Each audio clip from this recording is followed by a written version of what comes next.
formidable robot.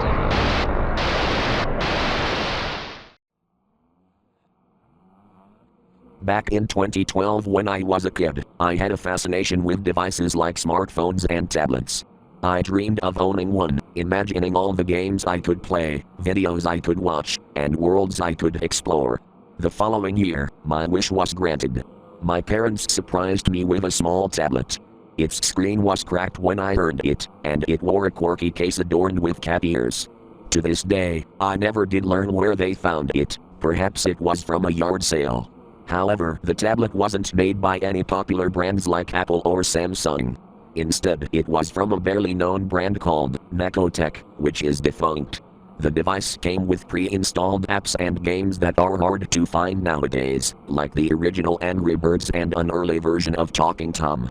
There were other games too, though I can hardly remember their names or details. But there was one app that stood out more than the rest.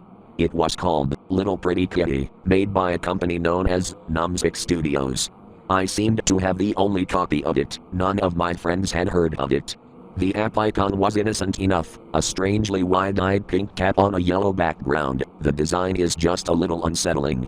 The game's description quote-unquote promised fun and cuteness. Play with the cutest kitty ever. No matter if she's only a game, she's a lovely princess. I'll admit, at first the game was quite interesting. After displaying the Soundeffects logo, the design of the game and its environment was mostly simple 3D, whose fur was oddly realistic. There were several options on the screen: scratching the screen, drink milk, blow kisses, a random action, a record video button, and an irrelevant Twitter button. It looked like a cheap off-brand version of Talking Tom, something common back then, with loads of bootleg games floating around app stores of said game. The game itself was pretty boring. There was mostly nothing to do with it besides interact with the kitty. But then something strange happened. When I tapped her arm, she let out a frightened meow, and the spot bled. Shocked, I tapped it again. Her arm detached, the cat squirming and meowing louder. Horrified, I closed the app. The next day, curiosity got the better of me, and I opened Little Pretty Kitty again. Thought I was gonna say curiosity killed the cat, lol.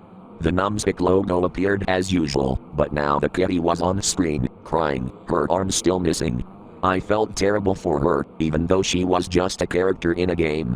Panicking, I tapped her ear, and it fell off easily.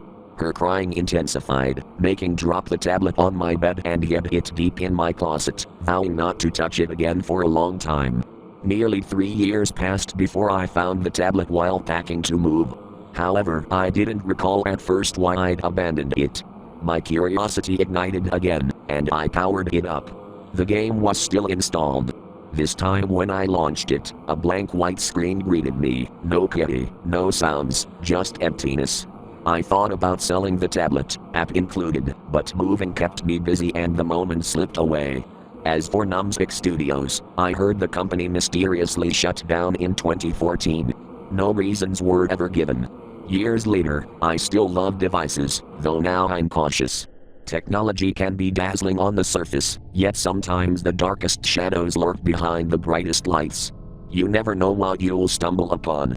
So take care exploring the digital world. Sometimes things aren't as innocent as they appear.